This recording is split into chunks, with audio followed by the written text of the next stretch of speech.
Clean, old-fashioned hate. That's right, it's Georgia Tech week, and Kirby stepped to the podium today to talk to the media about what he's looking forward to heading into this game on Friday against the Yellow Jackets. Let's get into it. Yeah, guys, we're on a tight schedule, trying to turn this thing around quickly, with today really being like a Tuesday for our players and for our staff. That speeds things up. But I want to encourage fans to support the Season of Giving collection drive that the Athletic Association is doing. It supports families in need in our Athens community. They're collecting items, I think, through December 10th. And they want warm clothing items, hygiene kit materials, non-perishable food, all the stuff that can be dropped off at the main third floor entrance of this building, the Butts-Mehre building. So additionally, items will be collected at upcoming men's and women's basketball games and at the end of the women's volleyball match. I know Leland will send out a lot more details on that in the future, but that's a big deal for our Athletic Association, and we want to push that out to folks. We are on to Georgia Tech. We got started on them yesterday, which was like a Monday, which was very unique for us because it's not Monday, but it was like a Monday in terms of practice for us and moving things up. Of all the years we've been here, I think this is the first time we've had kind of a different schedule, timeline schedule for like this. So our guys are excited. This is a huge matchup. This is an interstate rivalry game that's been part of history for a long, long time. And it is a physical game. It was a very physical game last year. It'll be a physical game this year. I'm excited to be at home on a Friday night and looking forward to our crowd impacting this game. And we need them to impact this game because we do have it at home. Yeah, Coach, I know you had some recruiting Saturday night to finish up, but I'm curious your thoughts as the SEC upsets finished up and you guys get awarded a chance to play in the SEC championship game, and your thoughts on playing in the championship game. My thoughts are on Georgia Tech. I mean, it's a great honor to be able to play in the SEC championship game. It is probably one of the greatest events in all sports because the games that you play in are great matchups. But at this point in time, we don't even know who that is, nor do I care. My concern, 100%, is with Georgia Tech because of what that game means to so many in this state, so many on our team, and what it means to this season and this seniors playing at home. So that's the focus. I know that sounds like coach speak. I know that that's what Kirby says every week. But the fact of the matter is he's absolutely telling you the truth. It doesn't matter that Georgia's going to go play in the SEC championship game this week because if they don't take care of business against what is a dangerous Georgia Tech football team that will come in here with every intention of ruining what Georgia has ahead of them, then they will not be able to achieve the rest of their goals. They have to handle business against Georgia Tech and then take on whoever is on the other side once they get to Atlanta. Now, it is a big deal. And I posted this week that I personally am excited for the opportunity to go be great, to win a championship. I didn't know if it was going to happen. I would have been fine if it hadn't happened. But now that the opportunity presents itself to this team, I want them to take care of Georgia Tech, dispatch them efficiently, get through that game healthy, then go play for a championship in Atlanta, right? This is a gold medal mentality head coach and program. And when there's something to go win, they want to go win it. And as a Georgia Bulldogs fan, I want them to go win it because I've seen Georgia lose in the SEC championship game enough to know that that feeling sucks. And they want to go win this thing. We all want to be able to say that the Dogs are SEC champions. So yes, absolutely. Focus on Georgia Tech, dispatch them, and then worry about the SEC championship game. Because right now, this Georgia Tech team deserves all of Georgia's attention. Kirby, do you modify things a little bit to get your kids a little bit of a break physically, or have you modified? If so, how do you do that on a short week? Still try to get them the rest that they may need between games while still being prepared. Yeah, it's a tough balance. I mean, there's not a perfect remedy. We spent a lot of off-season time talking to programs that have Friday games after Saturday games. So you can imagine the teams around the country that play their game on Friday of this week. And we've talked to a lot of those guys about best way to manage it. But at this time of the year, you're trying to dial back on contact anyway. because it's the end of the year. Now you add that to the schedule we've played, the injuries we have, and the turnaround, and it's like a mountain of stuff there to kind of unpack. And we're trying to be smart, but we're also trying to be physical. And Georgia Tech's going to be physical, so are we. So it's going to be one of those really tough physical games that I think to play tough and physical, you got to practice tough and physical. There you go. That's the truth. That's the absolute truth. Doesn't matter if you don't want to get anybody else hurt. If you want to show up and play the way you need to play, especially given the way Georgia has tackled recently and things like that, they need every physical rep they can muster to get ready, to keep that in practice, right? To keep those skills at front of mind, because this Georgia Tech team is going to make you tackle them. They are going to stress you in the run game, and you have to arrive physically. You have to arrive with bad intentions, and this game is going to be one of those games where there's going to be a lot of barking, a lot of back and forth between the players, and you want to deliver a message. So yes, they have to be physical. Now, the first part of that, we've heard Kirby talk about all year, and he has tried to let us all know this is a long game and we have to manage it. And so this is a good question, and the way Kirby answered it, I think, is really good too, because he laid it out for you, told you everything I would have told you, which is injuries and the fact that you're trying to rest people and the quick turnaround and all those things. It all matters, and they have to navigate it. So this is one of those instances where a person in Kirby Smart who has been talking about it all year and then is able to then factor in these other things as they come into play, I have to believe that they have a good plan in place, that they're not going to overwork the guys, and that when they show up to play on Friday night, they are going to be ready to go. Kirby, what stood out to you about Aaron PHILO, freshman quarterback at Tech, played right down the road? Just what have you seen from him this year?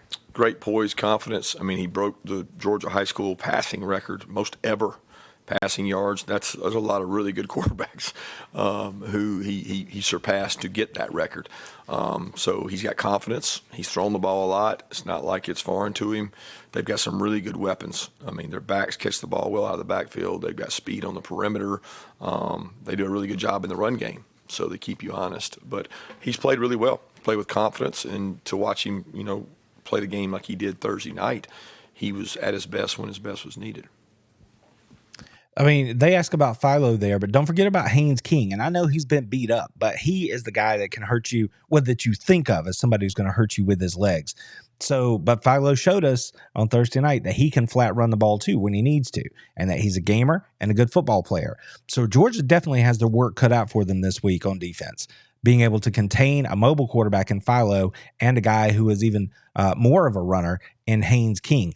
And I'm old enough to remember sitting in Sanford Stadium and watching George Godsey pull the ball on a read and take it like 30-plus yards for a touchdown against Georgia in a game that Georgia Tech went on to win.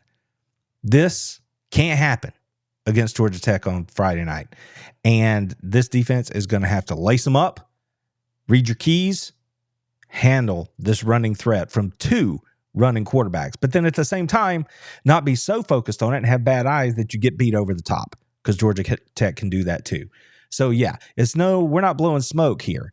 This is a dangerous Georgia Tech football team. They do not like Georgia. Their head coach does not like Georgia. This is going to be a bare knuckle brawl on Black Friday. Kirby, I'm curious when you found out this game was going to be played on a Friday night, and obviously you're a father, you got guys on your staff who have kids playing on Friday night. There's a recruiting piece of that too with the high schools. Just your thought, when did you find out, and then what are your thoughts on that part of it? I don't remember when I found out. I mean, it was, I don't keep up with time like that. I mean, I don't know. It was sometime last year when it was up for debate, maybe after the season, or maybe even before the season last year. It was brought to our attention that it was a possibility, and would both teams be interested. The thought was, number one, you could get more exposure for both programs in terms of that game time, that slot being available. That also, checking with Georgia High School, it was going to be a good slot to not conflict with high school playoffs. So where you say it does, something happened this year with the hurricane where it pushed everything back and it made a bigger conflict. Otherwise, this would have been really no issue, and that was checked on first. So I think due to weather, that affected us. I think both teams agreed to doing it, and that's kind of how it came about.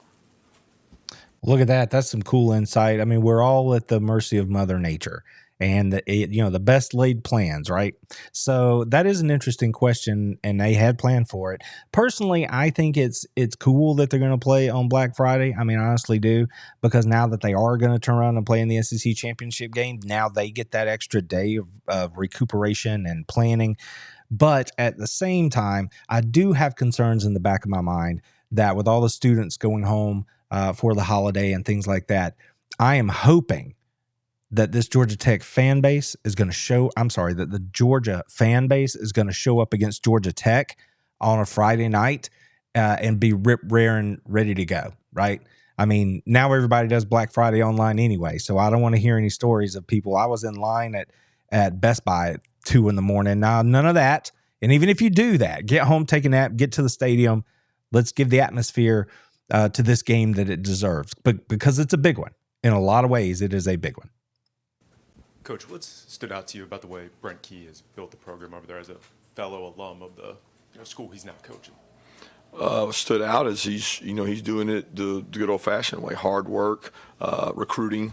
They're in the same recruiting battles we are. They're going after the best players in the state, just like we are, and they're doing a better job on that front in terms of being able to recruit them. But they're still really physical.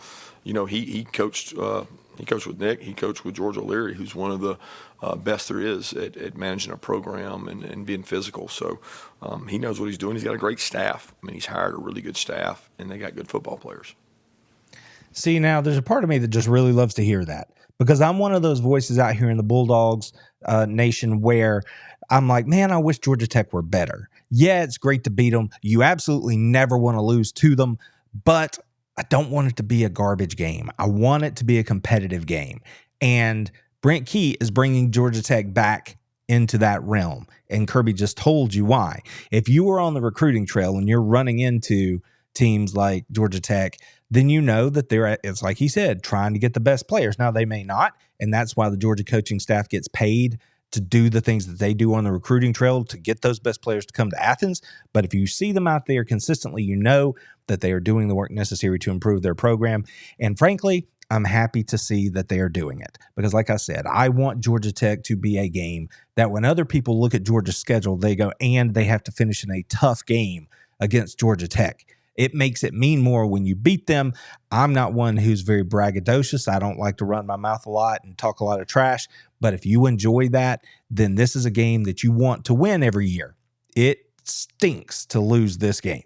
So you do not want to have the Georgia Tech people be able to hold that over your head for 365 days. And Kirby completely understands that.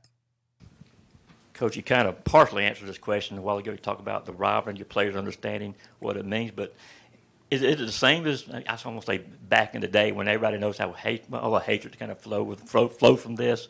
But so many of these guys now know each other. They go to camps together, that sort of thing. Is it still the same? Do you have to remind them why this is such a big deal? Yeah, I mean, I think you do that every week. Every time you have a rivalry game, you explain the rivalry and what it means. It's just more significant when it's inside your state. Like we have a lot of rivals at Georgia because of the geographic nature of our state. We touch all these other states that are all SEC states. So you end up playing a lot of SEC opponents that are, contiguous with us. So when you go to Georgia Tech, they're in our state. And they got a tremendous program, and more of our kids have been recruited by them, and they know. I mean, they get the sense of the importance of the game from the older players on the team who've played in it and the coaches who have. In an age where Georgia's a national brand and they recruit nationally, there are players that come into the program who might not understand this rivalry. And I do love the fact that the coaching staff makes it a point.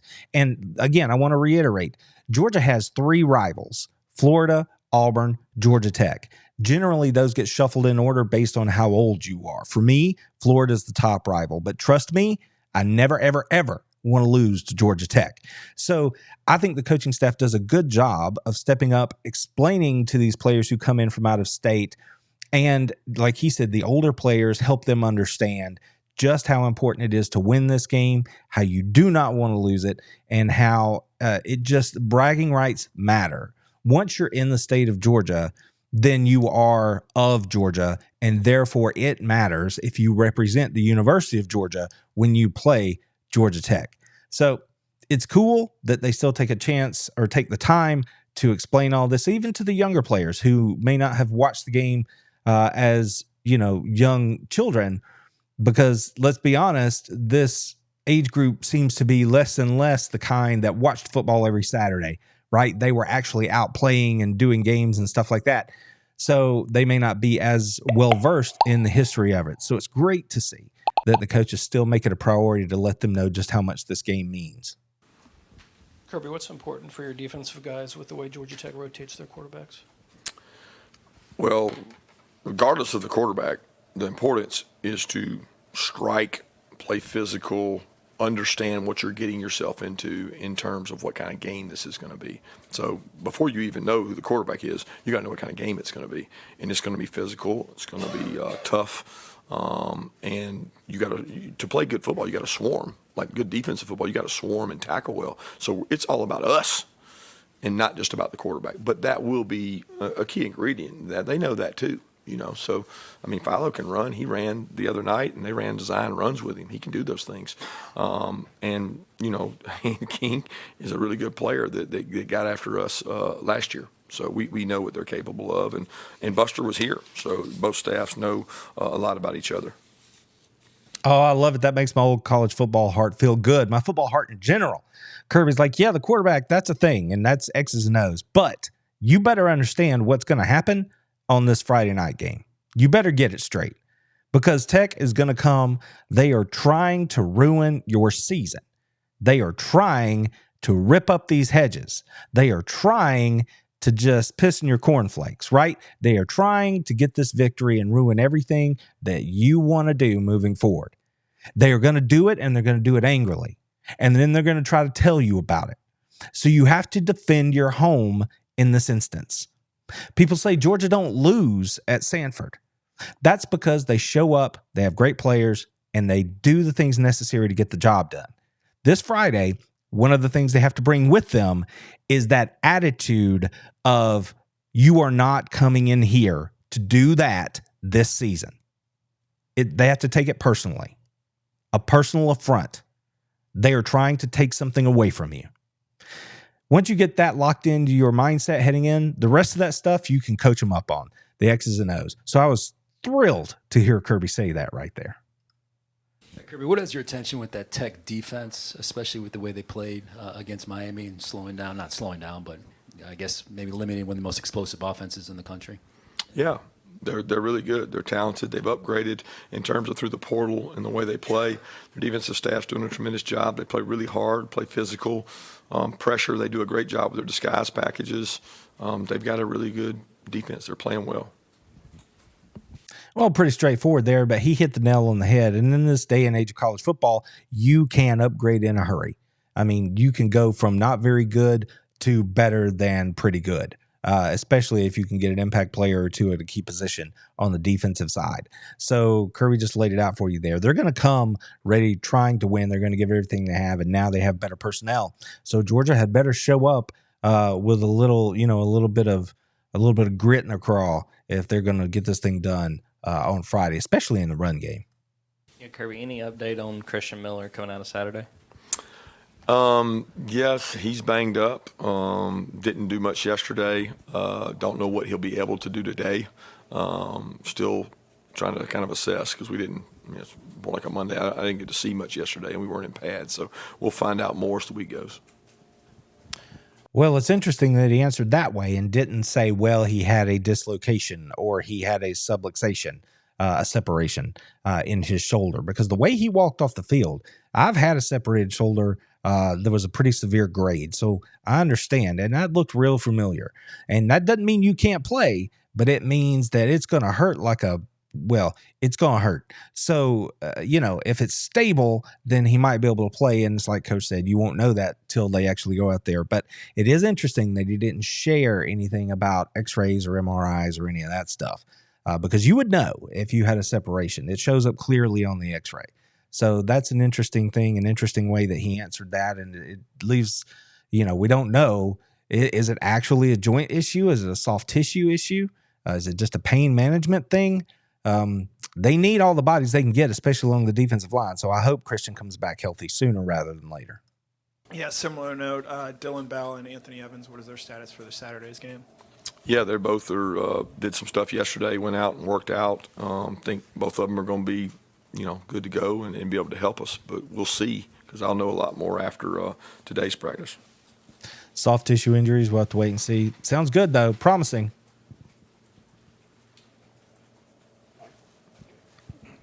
Kirby, I know that this may be just coach speak, but I guess I wonder, Brent Key said last summer, I guess, there's nothing he hates more in the world. The only thing I actually hate, when you talk about Georgia Tech, what's your take on rivalry and emotions, feelings for this game?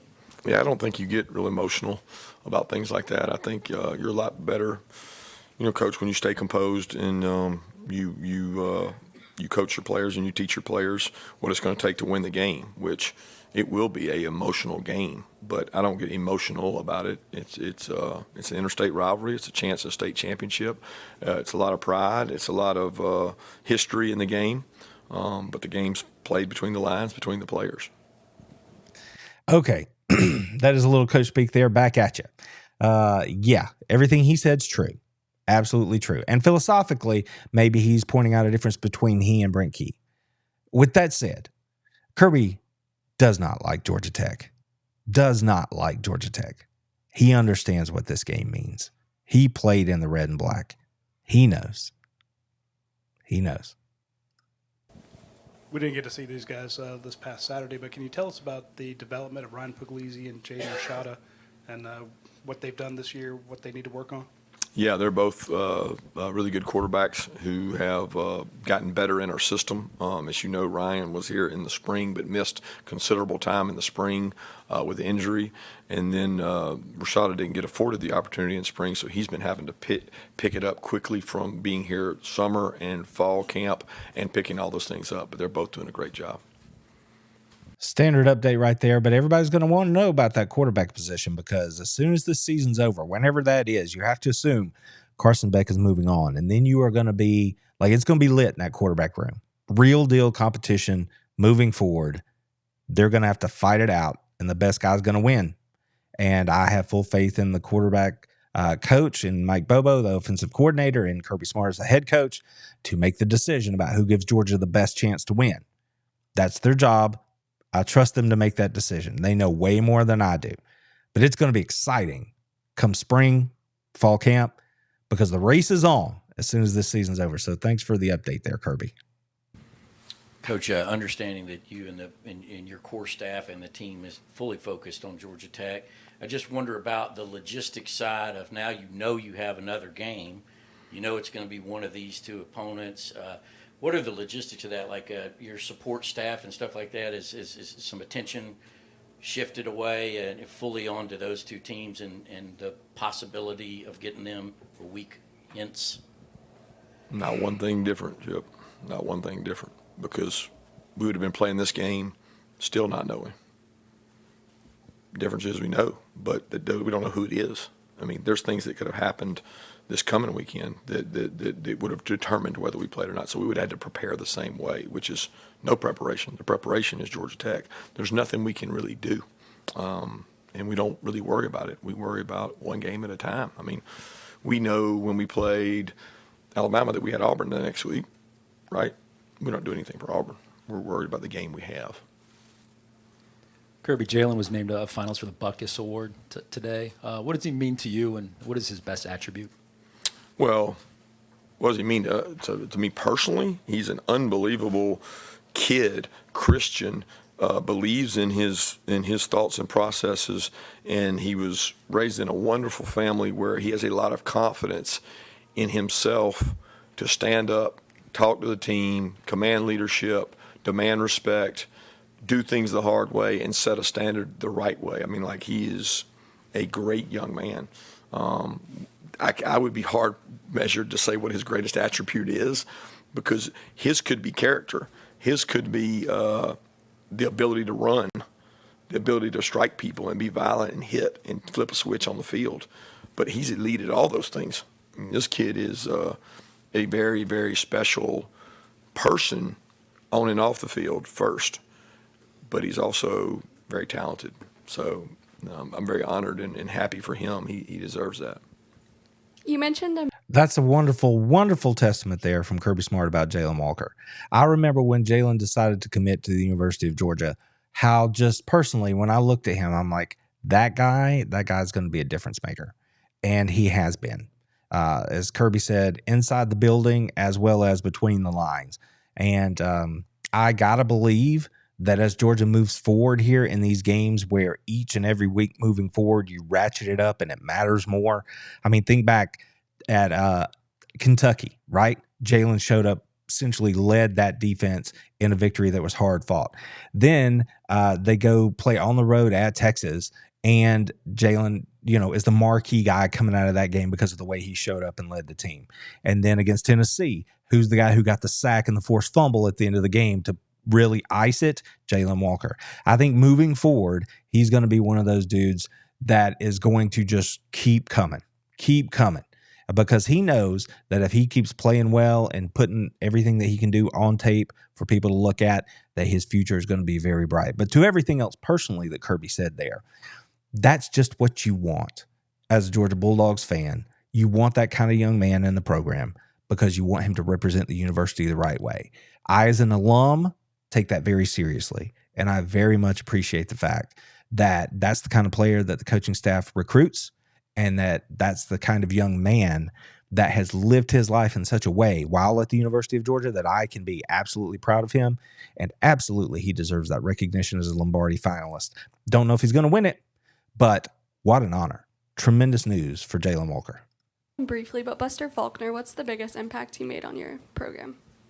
Buster was incredible in terms of insight, ideas, work habits, recruiting.